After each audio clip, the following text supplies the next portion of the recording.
Hello दोस्तों, आप सभी को फिर से अपना है यूट्यूब चैनल WMS पर स्वागत करता हूं, वेलकम करता हूं। जैसा कि आप सभी विद्यार्थियों को मालूम है सर कि बहुत ही करीब एग्जाम का समय आ गया है। मात्र सभी विद्यार्थियों के पास सर 2 महीना का टाइम बचा है और इसमें बहुत सारा स्टूडेंट को समझ में नहीं आ रहा सर कि अब हम क्या पढ़ें, अब कैसे पढ़ें। सर मेरा एग्जाम बहुत ही एकदम करीब आ गया है सर, वे 10th के विद्यार्थी हो या फिर 12th के विद्यार्थी हो, उन्हीं के लिए आज बढ़िया तरीका, बेस्ट तरीका पढ़ने के हम लेकर के आए हैं। आप क्या पढ़ें, आपका बोर्ड एग्जामिनेशन में अच्छा प्रिपरेशन हो। ठीक है, तो आज का वीडियो जो होने वाला बहुत लाजवाब होने वाला है आपका बाबू। और इसे वीडियो को ज्यादा से ज्यादा दोस्तों में शेयर कर देना। यदि मेरे चैनल पर पहली बार जो भी साथी पहली बार जुड़े हो स्टूडेंट, वे चैनल को सब्सक्राइब करके ऑल पे क्लिक कर लीजिएगा।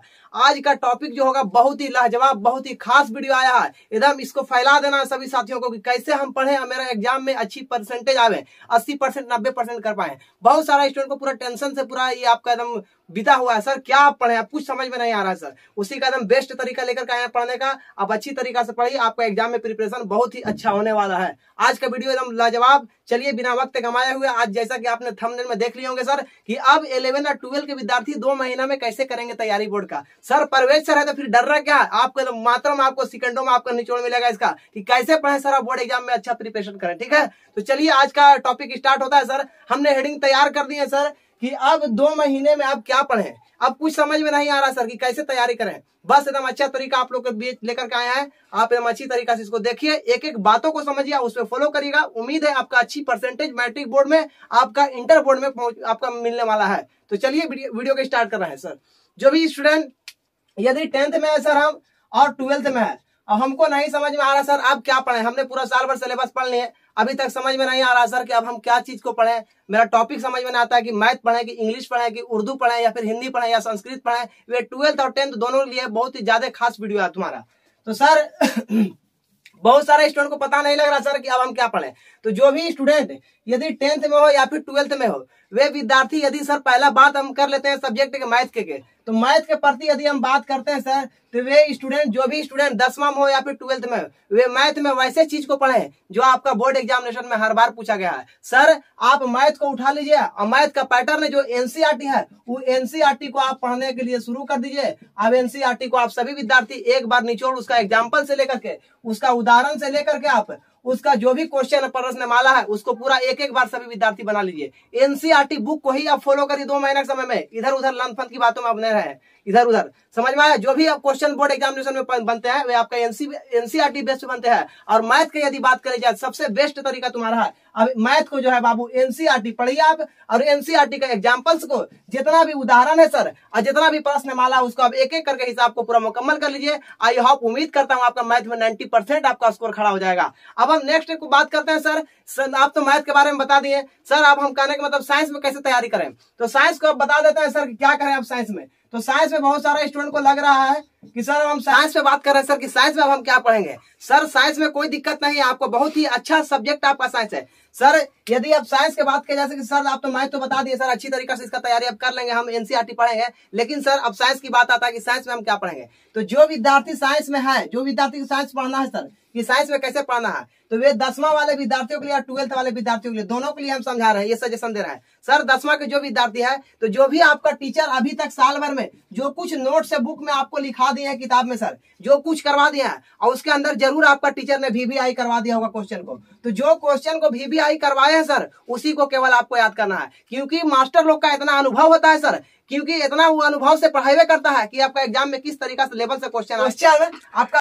तो आप ओनली फॉर VBI ही क्वेश्चन ही पढ़े जो आपको टीचर नोट से बुक में करवा दिया है सर। यदि सर कैसे बोलिएगा, जब आप पढ़े होंगे साइंस में, सर साइंस में फिजिक्स से पढ़े होंगे, आप केमिस्ट्री पढ़े होंगे, बायोलॉजी पढ़े होंगे, उसमें टीचर लोग ने सजेशन दे दिया होगा कि ये क्वेश्चन आपका VBI से है, इसी को केवल आप पढ़िएगा। तो अब आपका समय बहुत कम रहा, तो आपको क्वेश्चन में आपको VBI ही केवल देखना, आपको नोट से बुक से निकालना है और केवल नोट से बुक से ही तैयारी करिए। अब लन फन इधर उधर की बातों नहीं करें, अब नया कुछ आपको पढ़ना नहीं, जो कुछ पढ़ा दिया गया है उसी को केवल आप फोकस करिए। आप नोट से बुक अपना अपना निकाल लीजिए सभी साथी, और उसके बाद जो भी VBI प्रश्न है उसको ही केवल याद करिए, आपका साइंस का अच्छा नंबर तैयारी हो जाएगा। आप साइंस में आपका 40% आपका ऑब्जेक्टिव क्वेश्चन होंगे और 40% आपका जो होगा लघु उत्तरीय आपका सब्जेक्टिव क्वेश्चन होंगे सर। आप 20 नंबर आपका प्रैक्टिकल मिलेगा। तो 40 नंबर लिखना कोई बड़ी बात नहीं है। आप नोट से को केवल ओनली फॉर तैयार करिए, नोट से केवल याद करिए, आपका अच्छी तरीका से मार्क्स से उड़ जाएंगे। आप इधर उधर ज्यादा नहीं देखना सर, किताब पढ़ता है कोई कुछ करता है कोई कुछ करता है, कुछ नहीं करना है। आपको नोट से बुक निकाल लेना है, जो आप किताब में जो आप साल भर में पढ़ाएगा टीचर के द्वारा कॉपी में, उसी नोट से को निकालिए आप, और उसके अंदर VBI प्रश्नों को आप अच्छी तरीके से याद कर ली ताकि आपका अच्छा एग्जामिनेशन में पहुंचे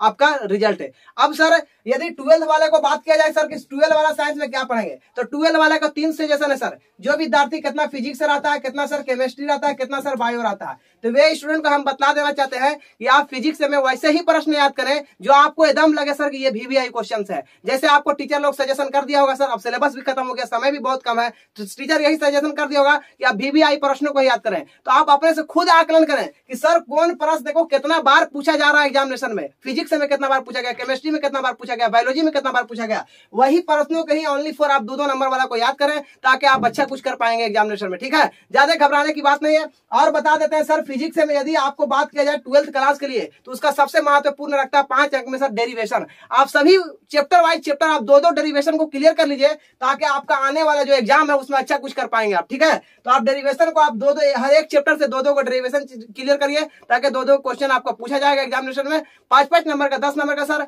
आपका बहुत ही अच्छा कर पाएंगे, आप डेरिवेशन क्लियर करिएगा। सर केमिस्ट्री में बात की जाए, सर केमिस्ट्री में जो कुछ टीचर पढ़ा दिया केवल आप जो है नोट से बुक पढ़िए ताकि नोट से बुक से आप अच्छे तरीके से तैयारी कर पाइएगा। आप इधर उधर ओल झोल की बातों में नहीं फंसिएगा क्योंकि जो भी केमिस्ट्री से भी वही चीज आपको भी करना है बाबू, जो हम बता रहे हैं कि सर नोट से कॉपी से आप तैयारी करिएगा तो आपका अच्छा परसेंटेज आपका उठेगा, क्योंकि नोट से कॉपी में आप साल भर की तैयारी किए, आप इधर उधर की बातों में नहीं फंसिएगा। सेम सर 12th क्लास वाले विद्यार्थियों को जो कॉपी में नोट से किया गया है आपका क्वेश्चन आंसर उसी को केवल याद करिए। आप खुद आकलन करिए सर कि कौन क्वेश्चन कितना बार आ रहे हैं, आपको खुद वहां पे मास्टर हेडिंग कर दिया होगा, तो आप वैसे तैयारी करिए केमिस्ट्री का। घबराने की बात नहीं। जो बायो का सब्जेक्ट है जिसका विद्यार्थी का सेम प्रोसेस आप बायो वाला वही अप्लाई करिए, जो फिजिक्स वाला अप्लाई कर रहे हैं, जो केमिस्ट्री वाला अप्लाई कर रहे हैं। यहाँ तक तो आपको समझ में आ गया सर साइंस में कुछ नहीं करना है, जो कुछ साल भर में हमने नोट से तैयार किए उन नोट से के अंदर जो भी VBI क्वेश्चन है उस VBI क्वेश्चन को ही केवल पढ़ना आपको है और ज्यादा इधर उधर की बातों में आप जाना नहीं है, क्योंकि समय बहुत कम रहा सर। ऑन फोकस पढ़ाई, केवल आप फोकस पर ही पढ़ाई करिए, क्योंकि आपका यही 2 महीना की पढ़ाई आपका सजेशन कर देता है, आपका आकलन बता देता है कि आप कितना परसेंटेज उठा पाएंगे बिहार बोर्ड में। साल भर की आपका मेहनत आपका 6 दिनों के अंदर आपका पूरा आकलन हो जाएगा।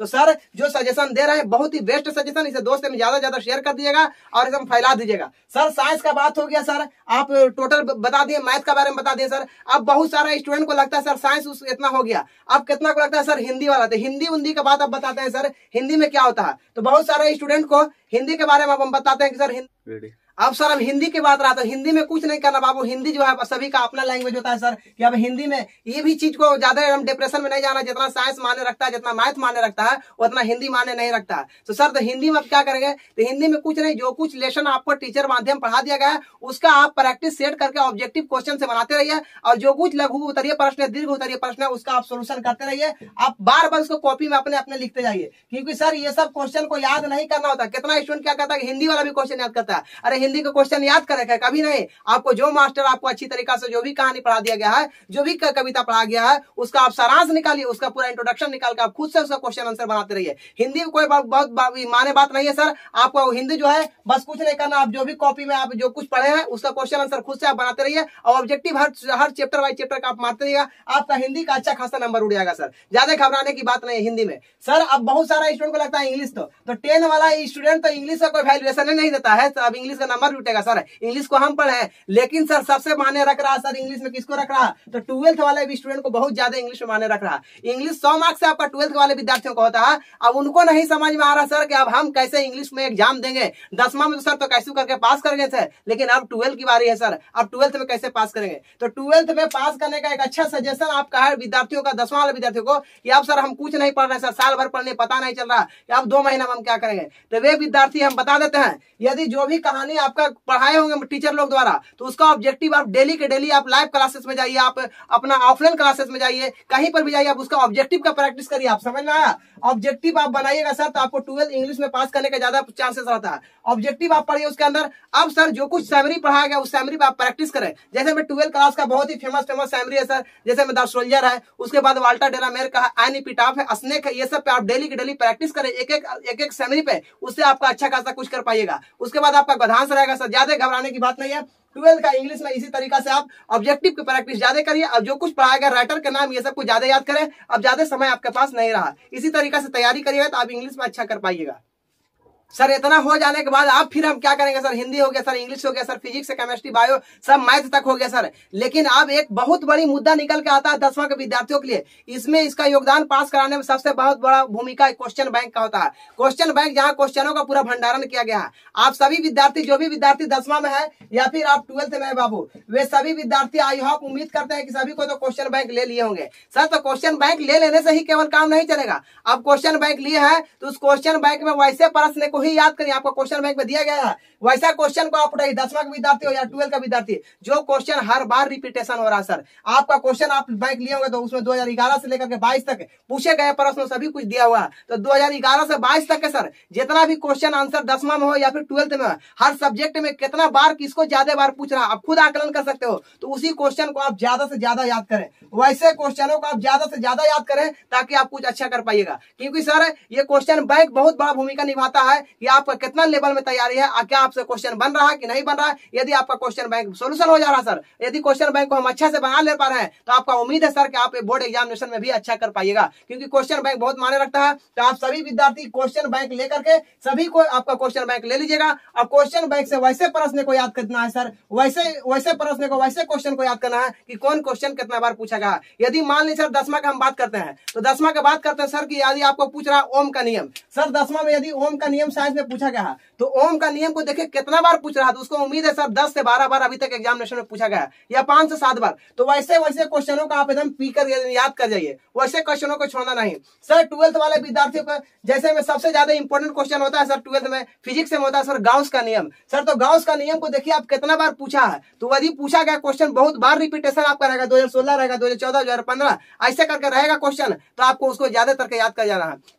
क्योंकि क्वेश्चन बैंक हर सिलेबस में बहुत ज्यादा इंपॉर्टेंट आपका भूमिका निभाता है सर। क्वेश्चन बैंक से पता लगता है कि लड़का का लेवल क्या है, स्टूडेंट का लेवल क्या है, हम कितना तैयारी किया, बोर्ड एग्जामिनेशन में कैसा प्रिपरेशन करेंगे। तो क्वेश्चन बैंक बहुत बड़ा मुद्दा है। आप सभी को क्वेश्चन बैंक को लीजिए और कौन क्वेश्चन कितना बार किया गया है उस क्वेश्चन को बनाइए। अब उसी को केवल आपको याद करना है। अब ज्यादा फालतू समय में समय नहीं बिताना है। एकदम इंपॉर्टेंट हिट टॉपिक को याद करिए सर। यहाँ तक तो क्वेश्चन बैंक की बात हो गया। अब हम क्या करेंगे सर, क्वेश्चन बैंक बहुत बड़ा भूमिका निभाता सर। अब सर एक बहुत बड़ा भूमिका सर सेट प्रैक्टिस।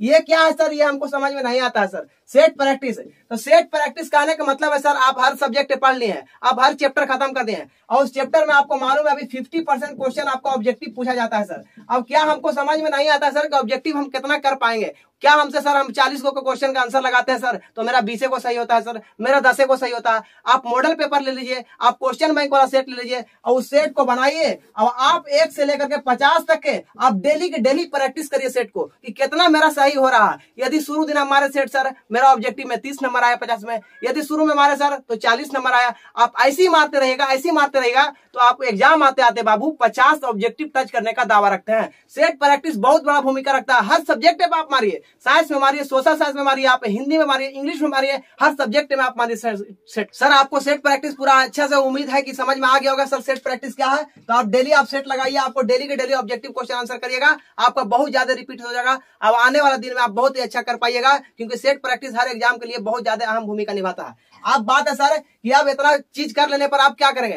तो आप जो भी क्वेश्चन आप VBI याद कर लिए हैं या फिर नॉर्मल क्वेश्चन याद कर लिए हैं तो डेली उसको कॉपी अपना उठा लीजिए और उस कॉपी पर डेली उस क्वेश्चन आंसर को आप प्रैक्टिस करिएगा। क्योंकि इससे लेवल आपको समझ में आ जाएगा कि सर हम किस तरीका से लिख रहे हैं और किस तरीका से हम एग्जाम में जाकर के लिख पाएंगे। ये बहुत ज्यादा भूमिका निभाता है। सर हमको डेली 5 क्वेश्चन याद हो गया तो उस 5 क्वेश्चन को लिखिए, उसका आंसर डेली आप अपने कॉपी में उतार दीजिए एकदम अपना माइंड से। आप किसी का जरूरत नहीं क्योंकि आपको खुद वहां जाकर एग्जामिनेशन में लड़ना है। तो आपको यहाँ तक हम समझाने का कोशिश किए बाबू, यहाँ तक आप करिए, डेली की डेली प्रैक्टिस याद करिए। अब पढ़ने का लेवल को थोड़ा और बढ़ा दीजिए। आपको 8 से 9 घंटा मेहनत करना पड़ेगा सर। सुबह 6 से लेकर के 9 के बीच में आप फिजिक्स को पढ़िए, आप मैथ को पढ़िए। मॉर्निंग समय में सर जितना ऑब्जेक्टिव प्रैक्टिस सेट है उसको मारिए, आपको सुबह माइंड में बहुत ज्यादा हटेगा क्योंकि बहुत ज्यादा आपका तैयारी करने का समय बहुत कम रहा। अब ज्यादा से ज्यादा जान जीत लगा दीजिए पूरा। अब सर यहाँ तक बताते हैं, बहुत सारा स्टूडेंट पढ़ते पढ़ते एकदम हार मान लेता है। हार नहीं मानना सर, उसके लिए एक मोटिवेशन शेयर कहता है कि न कर तकदीर का शिकवा मुकद्दर आज माता जा, न कर तकदीर का शिकवा मुकद्दर मुकद्दर आज माता जा, मिलेगा खुद ब खुद मंजिल, कदम आगे बढ़ाता जा।